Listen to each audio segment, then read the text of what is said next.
Hello guys.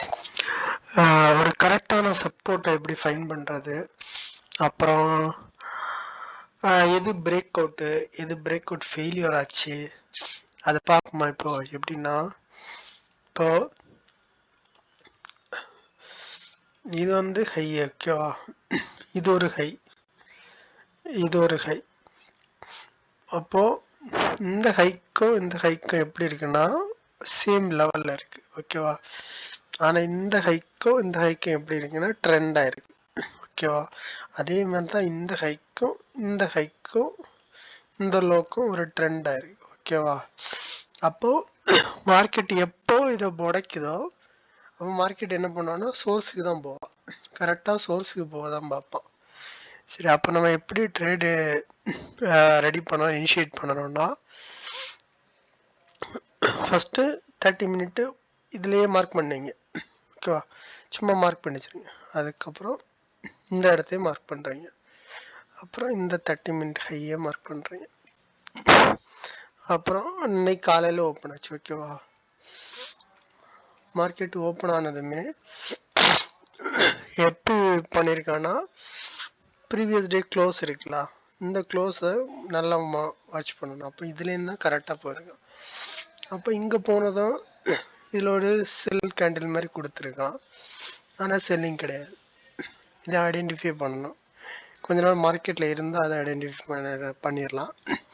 இந்த candle பார்த்தீங்களா எவ்வளோ பெரிய ரிவர்சல் கேண்டில். இதை வச்சு நம்ம பையும் போக முடியாது, இந்த செல் கேண்டில் வச்சு செல்லும் போக முடியாது, சரியா. அப்போது வெயிட் பண்ணணும். வெயிட் பண்ணி நம்மளுக்கு இங்கே பிரேக் அவுட் பண்ணிட்டோம். இந்த பிரேக் அவுட் சஸ்டெயினுக்கு தனியாக ஒரு இது இருக்குது. அது எப்படி சஸ்டெயின் ஆகுது, எப்படி எவ்வளோ நேரம் இருந்தால் சஸ்டெயின், எத்தனை கேண்டில் வச்சா சஸ்டெயின், அதெல்லாம் படிக்கணும். நீங்கள் கொஞ்ச நாள் பாருங்கள், சார்ட்டை பார்த்தா புரியும். அப்போ இது எப்படி சொல்லுவேன்னா, நான் கண்டிப்பாக என்ன சொல்லுவேன்னா, நான் வந்து சஸ்டெயின் தான் சொல்லுவேன் என்னோட லாஜிக் படி. பிரேக் அவுட் பண்ணான், அவன் பிரேக் அவுட் பண்ண ரீடெஸ்ட் பண்ணானா, பண்ணலை. இதில் ஒரு மைனஸ் சைன் இருக்கு, ஓகேவா. அதுக்கப்புறம் இந்த ஹைக்கு போயிட்டான்.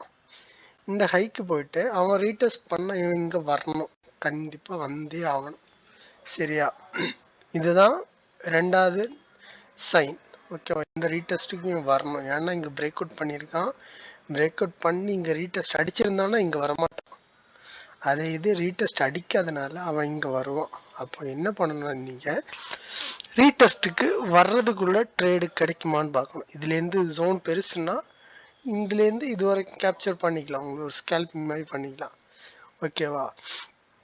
அப்போது என்ன பண்ணணும்னா இந்த இடத்துல ஒரு ரெட் வச்சுருக்கான், டிலீட் பண்ணுறேன்.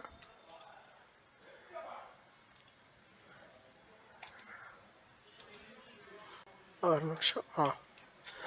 அப்போது நம்மளுக்கு இந்த கரெக்டாக இதில் ஒரு ரெட்டு நம்மளுக்கு இதில் செல் கேண்டில் கொடுத்துட்டான், கன்ஃபார்ம் ஆகிட்டு, ஓகேவா. ரீடெஸ்ட்டு இது வரைக்கும் பண்ண போகிறான்னு தெரிஞ்சு போச்சு, ஓகே. அப்போது என்ன பண்ணணும்னா இதில் எப்படியாச்சும் செல் எடுக்க முடியுமான்னு பார்க்கணும். எங்கே பார்க்கணுன்னா இந்த லைன் இருக்குல்ல, இந்த ஜோன் லைன் இருக்குல்ல, இந்த லைனில் தான் எடுக்க பார்க்கணும் மோஸ்ட்லி. அப்போ தான் அவங்க லாஸ் இவ்வளோ வைக்க முடியும். அதே இது இந்த கட் பண்ண பிறகு எடுக்கிறேன், இல்லைன்னா இந்த ஒரு கேண்டில் வச்சுலாம், இந்த கேண்டில் வச்சதும் இதுக்கு லோவாக பிரேக் பண்ணதும் எடுக்கிறேன், எடுத்து இவ்வளோத்தையும் எடுக்கிறேன், இந்த இதெல்லாம் வச்சிங்கன்னு வச்சுருங்க, காசு பார்க்க முடியுமான்னு கேட்டால் பார்க்கலாம். ஆனால் வந்து எப்படி இருக்கும்னா ப்ரெஷராகவே இருக்கும். வாழ்நாள் முழு லைஃப் ஃபுல்லாக ப்ரெஷர் மட்டும்தான் இருக்குமே தவிர ஒரு கன்சிஸ்டன்சி இருக்காது. அப்புறம் எங்கே ட்ரேட் இருக்கிறோன்னு தோணாது. அப்புறம் ஒரு நாள் இது கிடைக்கும், மறுநாள் கிடைக்காது, அப்படி இப்படி இருக்கும், மாறி மாறி கிடைக்கும். அதுமாதிரி ரிஸ்க் ரிவார்டு கூட உங்களுக்கு இந்த ட்ரேடுக்கும் அந்த ட்ரேடுக்கெல்லாம் ரொம்ப டிஃப்ரென்ஸ் இருக்குது, ஓகேவா. அப்போ நீங்கள் என்ன பண்ணணும்னா இந்த இடத்துல கரெக்டாக ஒரு செல் கேண்டில் நம்மளுக்கு வருதான்னு பார்க்கணும். அப்போது நம்மளுக்கு இங்கே எங்கேயுமே கிடைக்கல செல் கேண்டில். நேற்றுக்கு கரெக்டான சின்ன ஸ்டாப்பில் லாஸ் போட்டு ஒரு நல்ல செல் கேண்டில் எனக்கு கிடைக்கல. ஒருவேளை நீங்கள் இதுலேருந்தும் பெரிய ஸ்டாப் லாஸ் எல்லாம் கொடுப்பீங்கன்னா இந்த கேண்டிலை கன்சிடர் பண்ணி உங்களுக்கு கரெக்டாக இந்த ஓப்பனில் என்ட்ரி போடலாம். என்ட்ரி போட்டு இது வரைக்கும் டார்கெட் அடிக்கலாம், அவங்களால முடியும், ஓகேவா. அதுக்கப்புறம் நம்மளுக்கு தெரிஞ்சு போச்சு மார்க்கெட்டு எப்படியும் பிரேக் அவுட் பண்ணிட்டான். எப்படி பிரேக் அவுட் பண்ணான்னு உங்களுக்கு தெரியும். பிரேக் அவுட் பண்ணிட்டான், ரேட்டஸ்ட் அடிச்சாச்சு, இனி அவன் மேலே தான் போவோம். ஓகேவா, அதான் சைன். அப்போ சிம்பிள். அப்போ நீங்கள் என்ன பண்ணணும்னா எகெயின் இதே இடத்துல இதே ஜோனில் ஒரு க்ரீன் க்ளோஸுக்கு வெயிட் பண்ணணும். அப்போ கரெக்டாக இந்த க்ரீன் க்ளோஸ் வச்சான். ஓகேவா, அதுக்கப்புறம் நீங்கள் வந்து கரெக்டாக உங்களால் ரிஸ்க்கு இவ்வளோ பெரிய ரிஸ்க் இதில் க்ளோஸில் எடுத்து இவ்வளோ பெரிய ரிஸ்க் கொடுக்க முடியும், இவ்வளோ எடுத்துக்கோங்க, இவ்வளோ ஸ்டாப் லாஸ் வச்சு எடுத்துக்கோங்க. அப்படி இல்லைன்னா வெயிட் பண்ணுங்க, ஓப்பனை வெயிட் பண்ணியோ இல்லை லிமிட்டு நீங்கள் எந்த மாதிரி எடுக்கிறீங்கன்னு தெரில, 50% இல்லை வேறு ஏதாவதா, இல்லை கொஞ்சம் கீழே வந்த பிறகு எடுக்கிறீங்களா அது தெரில. அந்த பேட்டர்னில் நீங்கள் எடுத்து இது ஃபஸ்ட்டு டார்கெட்டாக வைக்கணும். செகண்ட் டார்கெட் வந்து உங்களுக்கு தெரியும், என்ன சொல்லியிருக்கேனே, ஒரு பிரேக் அவுட் பண்ணிச்சுன்னா அதோட சோர்ஸை தான் ரீச் பண்ணோன்னு. அப்போ சோர்ஸ் எதுன்னு பார்க்கணும். 30 மினிட் பார்த்தீங்கன்னா இந்த கட்டோட சோர்ஸ் வந்து ஃபுல் சோர்ஸ் வந்து இதுதான். ஓகேவா, அப்போ நம்ம இதில் டார்கெட்டை புக் பண்ணிடணும்.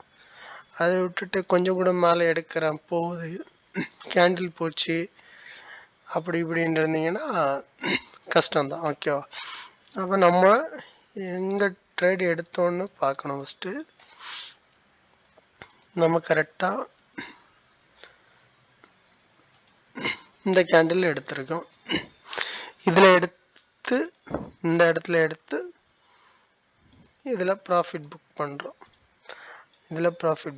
ஓகேவா, அப்படி இல்லைன்னா என்ன பண்ணணும்னா ட்ரையல் பண்ணணும். உங்களால் முடிஞ்சுன்னா ட்ரையல் பண்ணிக்கோங்க, ஸ்டாப் லாஸை கொடுத்து ட்ரையல் பண்ணிக்கோங்க. அது எப்படின்னு பாருங்கள், பார்த்தா வரும் ட்ரையல் பண்ணுறதெல்லாம்.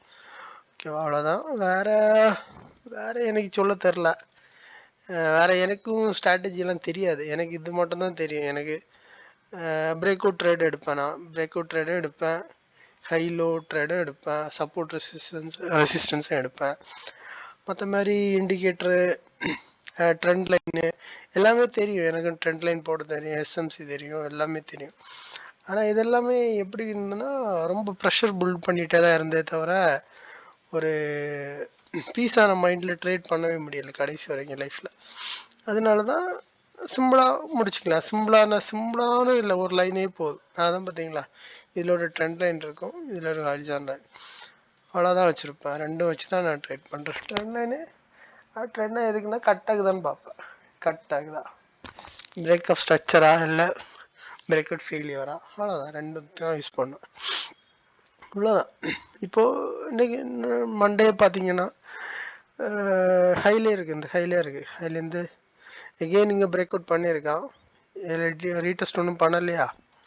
ஒரு வேளை வரைக்கும் வாய்ப்புகள் கம்மி தான் இங்கே வரைக்கு, ஏன்னா ஆல்ரெடி பையஸ் மொமெண்ட்டில் இருக்காவளா. அப்போ இன்னும் எகெயின் பிரேக் பண்ணி மேலே போக தான் பார்ப்பாங்க. ஓகேவா, அதனால் மண்டே பார்த்துக்கோங்க, பார்த்து நல்ல ஒரு ட்ரேடாக இனிஷியேட் பண்ணுங்கள். இப்போ அடுத்த ரெசிஸ்டன்ஸு சப்போர்ட் அப்படின்னு எல்லாம் பார்த்தீங்கன்னா நம்மளுக்கு அடுத்த ஹை வந்து இங்கே தான் இருக்குது, கொஞ்சம் பக்கம்தான், 700 தான் இருக்குது, 200 பாயிண்ட் தான். ஒரு வேளை கேப் அப் எப்படின்னா இந்த எல்லா ஜோன் இருக்குல்ல, இந்த மொத்த ஜோனையும் தாண்டி இங்கெல்லாம் ஓப்பன் ஆச்சுன்னா பை சைடு தான் போங்க, செல் சைடு போவே சேருங்க. சரியா, செல் ஆகாது மார்க்கெட்டு, பையர்ஸ் அப்படியே கண்டினியூ பண்ணிடுவாங்க. சரியா, அது எது ஃப்ளாட்டோ அப்படியே தான் இருந்துச்சுன்னா ஒரு வேளை இதுலேருந்து ஒரு சின்ன ஒரு ஸ்கேல்ப் பண்ணலாம்.